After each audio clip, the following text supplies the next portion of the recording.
बिस्मिल्लाहिर्रहमानिर्रहीम। अस्सलाम वालेकुम नाज़रीन, मैं इरफान हाशमी आपको अपने शो में लंदन से खुशामदीद कहता हूँ। व्यूअर्स, भारत में लद्दाख तनाज़े के बाद चीन के साथ तवील मुज़ाकरात के बाद होने वाले मुआहदे को जो है वो शिकस्त से ताबीर जो है वो किया जाने लगा है। आज के इस शो के अंदर हम कुछ निकात आपके सामने उठाएंगे जिसके हवाले से जो है स्पेकुलेशंस की जा रही हैं।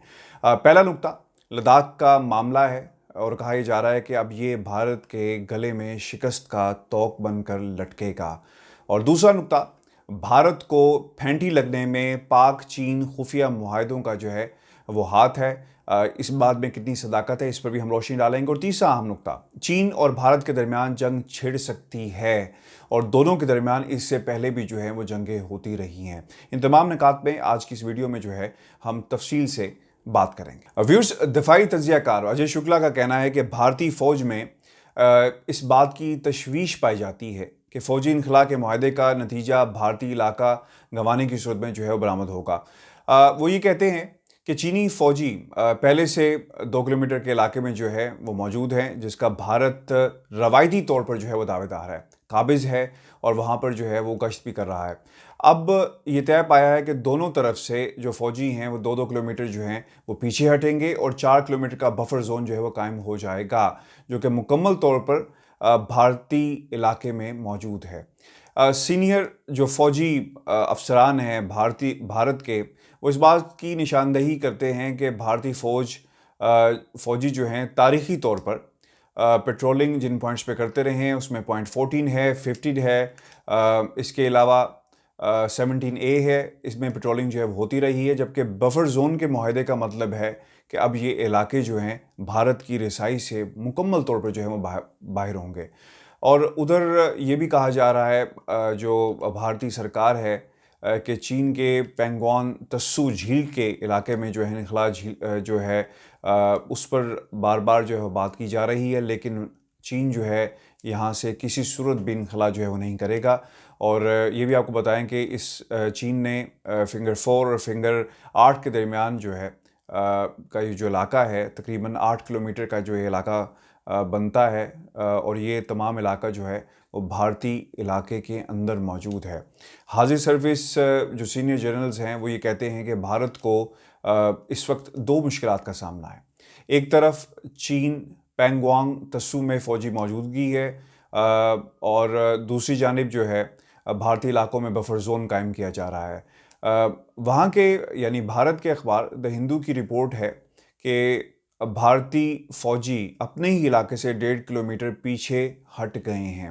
रिपोर्ट्स आ रही हैं कि जो दोनों फोर्सेस हैं उन्होंने पीछे हटना शुरू कर दिया है, लेकिन भारत की मुश्किलात में जो है वो मज़ीद इजाफा हो गया है और हुकाम परेशान हैं कि अगर कोई मुस्तकिल हल नहीं निकाला जाता इस पूरी सूरत हाल का, तो यही एक्चुअल यानी हकीकी कंट्रोल लाइन जो है वो करार पाएगी। और पॉइंट 14 पर भारत ने जो सड़क तामीर की थी, अब फ़ौज इस पॉइंट से भी जो है वो पीछे हट गई है और इसका मतलब ये हुआ कि अब भारतीय फ़ौज जो है इस इलाके पे जो है वो कश नहीं कर सकेगी। एक नुक्ता नज़रिया ये भी है कि लद्दाख में चीन और भारत की महदूद जंग पाकिस्तान और चीन के दरमियान खुफिया दिफाई मुआहदों का जो है नतीजा है। ये बात कितनी सच है, इसको भी हम अपनी इस वीडियो में एनालाइज़ करेंगे क्योंकि ये सिर्फ स्पेकुलेशंस की जा रही हैं। अगर हम आजकल भारत और चीन लद्दाख समेत दीगर सरहदी इलाकों में का अगर हम जायज़ा लें तो इस वक्त वहाँ पर बहुत सारी जो है वो एक्टिविटीज़ हो रही हैं। दो बड़ी ताकतें एक दूसरे के साथ जो हैं तनाव में एक सूरत हाल पैदा हुई है। चीन भारत के 30 के करीब फ़ौजी हलाक जो है वो कर चुका है। भारत की जानिब से भी भरपूर गोलाबारी जो है वो की गई है और वादी गुलवान पर तनाज़ा जो है अभी तक वो जो है वो हल नहीं उसका निकल सका।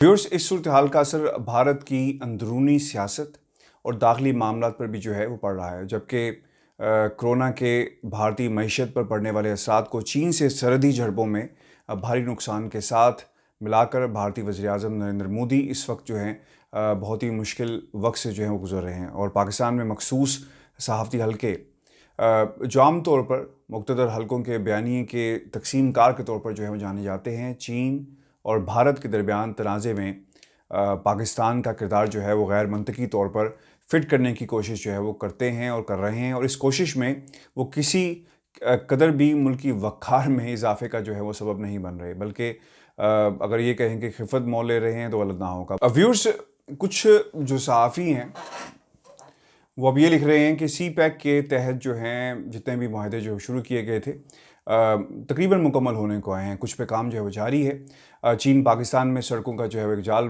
बिछा रहा है। पेशावर से कराची तक रेलवे ट्रैक जो है वो दुरुस्त किए जा रहे हैं। पावर प्रोजेक्ट्स जो हैं वो लगाए जा रहे हैं। इंडस्ट्रियल जोन जो है बन रहे हैं। मुख्तलिफ डैम्स जो हैं उन्हें बनाया जा रहा है। बलूचिस्तान की जो बेआबाद और बंजर ज़मीनों को जो है वो हरा भरा करने के लिए पानी के ज़ख़ीरों पर जो है वो काम हो रहा है। गवादर में ऑयल रिफाइनरी पर काम जारी है। सड़कों ने जो बहुत ही स्टेट ऑफ द आर्ट सड़कें जो बनाई जा रही हैं, इसमें सिंध, पंजाब, खैबर पख्तूनख्वा, बलूचिस्तान, कश्मीर और गिलगित बल्तिस्तान को जो है वो अब एक कर दिया है। अब पाकिस्तान के पसमानदा तरीन इलाके भी तरक्की का रास्ता जो है वो देख रहे हैं और गवादर में एक शानदार इंटरनेशनल एयरपोर्ट भी जो है वो बन रहा है। मगर दोस्तों, यही बनावट, सजावट और तरक्की जो है हमारे दुश्मनों को जो है वो अब हज़म नहीं हो रही। हमारा दुश्मन ख़ास तौर पर बलूचिस्तान से ऐसे बेवफाओं को तलाश करता है जो बलूचिस्तान की तरक्की को जो है देखना नहीं चाहते। चंद लालची अफराद खूबसूरत बलोचों को गुमराह करने की जो है वो कोशिश करते हैं। महज सिर्फ चंद डॉलर्स के एवज़ जो है नफ़रत की फसल जो है वो उगाई जा रही है। ये बुज़दिल, मैं उन्हें बल्कि बुज़दिल ही कहूँगा, जो बैरून मुल्क बैठकर जो है पाकिस्तान के ख़िलाफ़ जो है वो साजिश करते हैं, यहाँ का अमन जो है वो तबाह करते हैं। अब इनकी कमर जो है वो मुकम्मल तौर पर जो है वो टूट चुकी है। मगर ये छुप छुपा कर कोई ना कोई वारदात हमेशा से करते आए हैं और करते रहेंगे। और अगर मैं ये कहूँ कि बलूचिस्तान में जो सब कुछ हो रहा है वो सरदार जिन्होंने कभी अपना जो है वो खून नहीं बहाया, सिर्फ गरीब बलोच जो हैं उनका खून सिर्फ बहा है। रॉ पाकिस्तान में मुतहर्रिक है। रॉ के टुकड़ों पर पलने वालों ने नाम नहाद तंजीमें बना रखी हैं और हाल ही में इंडियन न्यूज़ एजेंसी व्योन में एक मजमून शाया हुआ है। ये मजमून बलूचिस्तान नेशनल मूवमेंट के सरबराह खलील बलोच ने लिखा है। इंडिया को खुश करने के चक्कर में उसने पाकिस्तान के साथ साथ चीन के ख़िलाफ़ भी जो है वो हज़ारसाई जो है वो शुरू की है। जैसे चीन गवादर पर काबिज़ हो गया है, खलील बलोच को ये पता ही नहीं कि पाकिस्तान और चीन के माबैन इक़्तिसादी मुआहदों के अलावा एक ज़बरदस्त दिफाई मुआहदा है। इस मुआहदे का एक रूप हाल ही में अगर हम बात करें चीन ने लद्दाख में दिखाया है। CIA, मोसाद, रॉ के कुछ अगर हम ये कहें कि उन्हें कुछ समझ नहीं आ रही कि आखिर पाकिस्तान और चीन के दरमियान जो हैं वो किस किस्म के मुआहदे हुए हैं। तो बहुत सारे जो हमारे समझदार व्यूज़ हैं और लोग जो इस पूरी सिचुएशन को इसका बगौर जायज़ा ले रहे हैं, तो उनके लिए सिर्फ इशारा काफ़ी है कि पाकिस्तान और चीन के दरमियान जो है वो किस किस्म के मुआहदे जो हैं वो हुए हैं। अब व्यूअर्स, इंडिया और चीन के दरमियान यानी हमारा जो तीसरा नुक्ता था लड़ाइयों का कि जंगें जो हैं वो हो चुकी हैं, उसके हवाले से कुछ हक़ाइक़ आपके सामने मैं रखता हूँ। व्यूअर्स, इंडिया और चीन के दरमियान हालिया दिनों में लद्दाख के मकाम पर सूरत हाल जो है वो काफ़ी गंभीर जो है वो हुई है और इन ममालिक के दरमियान 1962 में एक जंग भी जो है वो हो चुकी है। अगर हम 1962 से भी पीछे जाएं और इस जंग और झगड़े की तारीख जानने की कोशिश करें तो हमें पता चलता है कि 1914 में तिब्बत और ब्रिटिश इंडिया के दरमियान शिमाल मशरक़ी भारत और जनूबी तिब्बत की सरहदी हदबंदी का समझौता मैकमोहन लाइन के नाम से हुआ, तो तिब्बत चीन का हिस्सा नहीं था।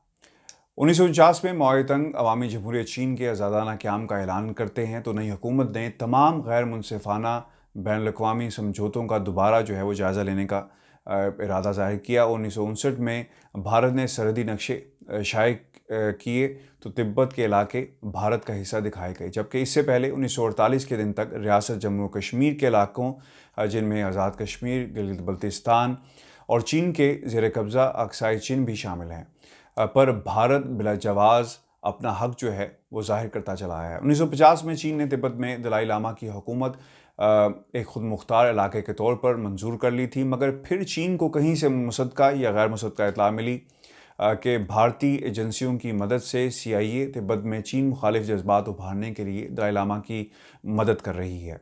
मगर चीन ने तिब्बत की खुदमुख्तारी ख़त्म करके दलाई लामा को महज एक रूहानी दर्जे तक महदूद कर दिया। 1959 में दलाई लामा अपने हामियों के हमरा फरार होकर भारत पहुंच गए, जहां भारतीय हुकूमत ने उन्हें हिमाचल प्रदेश में एक बड़ी जगह फराहम कर दी, जहां तिब्बत की जलावद हुकूमत का मरकज़ कायम किया गया।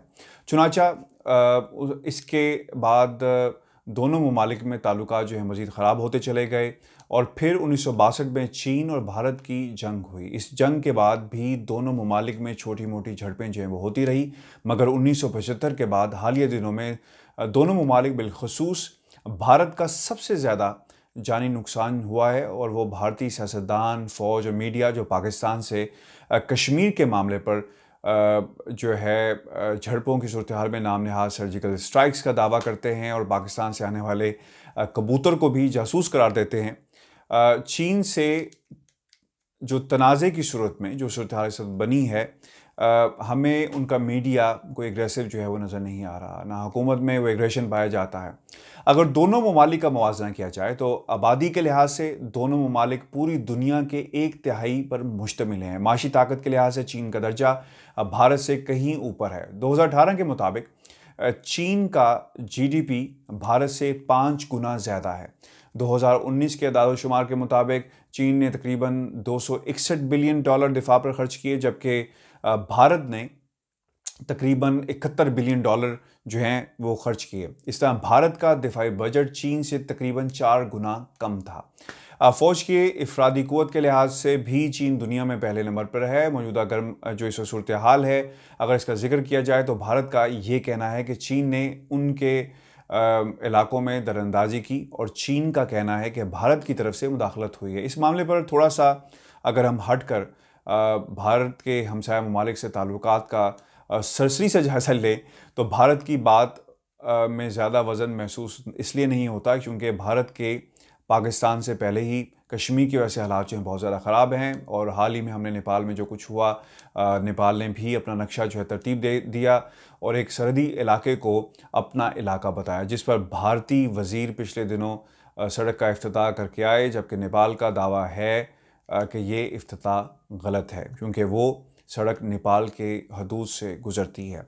इस पर भारत का कहना है कि नेपाल को चीन वरगला रहा है, यानी चीन की सपोर्ट जो है वो नेपाल को भी हासिल है। जबकि ये भी सुनने में आया है कि बांग्लादेश को भी चीन ने तजारत के हवाले से कुछ ऑफ़र्स जो हैं वो करवाई हैं और वहाँ से भी कुछ ऐसी ही आवाज़ें जो हैं उठ रही हैं। हमसाया मुल्क ईरान ने भी कुछ महीने कबल कश्मीर के मामले पर पाकिस्तान के जो है मौक़िफ़ की हमायत की है और भारत को मुसलमानों पर जो जुल्म कर रहे हैं इस वक्त भारत की जो फ़ौज है कश्मीरियों पर, ऑब्वियसली वहाँ से भी हमें जो है वो रिएक्शन नज़र आ रहा है। व्यूअर्स, सफारती सतह पर अगर हम बात करें तो भारत को वहाँ भी जो है वो नाकामी का सामना करना पड़ रहा है। माशी लिहाज से भारत जो है ख़ुद को चीन के मुकाबले तस्वर करता है, मगर हकीकत ये है कि जो GDP है और जहाँ तक मईशत का ताल्लुक़ है तो भारत की मईशत जो है बहुत ही छोटी है चीन के मुकाबले में और माशी लिहाज से चीन जो है बहुत आगे है।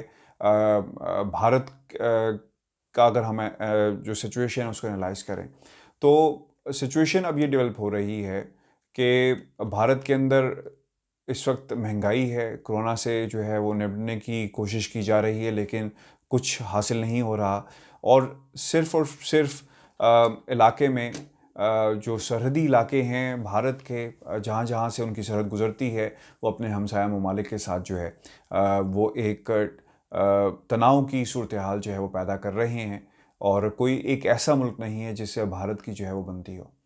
नाज़रीन, फ़ौजें जो हैं वो पीछे हटना ज़रूर शुरू हुई हैं, लेकिन दोनों तरफ से इस वक्त फ़ौजी मशक़ें जो हैं वो जारी हैं, जहाज़ उड़ाए जा रहे हैं, जदीद असलहा जो है सरहदों पर पहुँच गया है।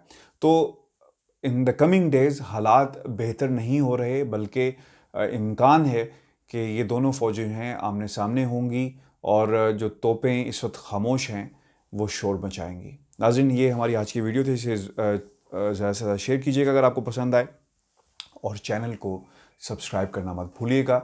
मुझे लंदन से इजाज़त दीजिए। अल्लाह हाफ़िज़।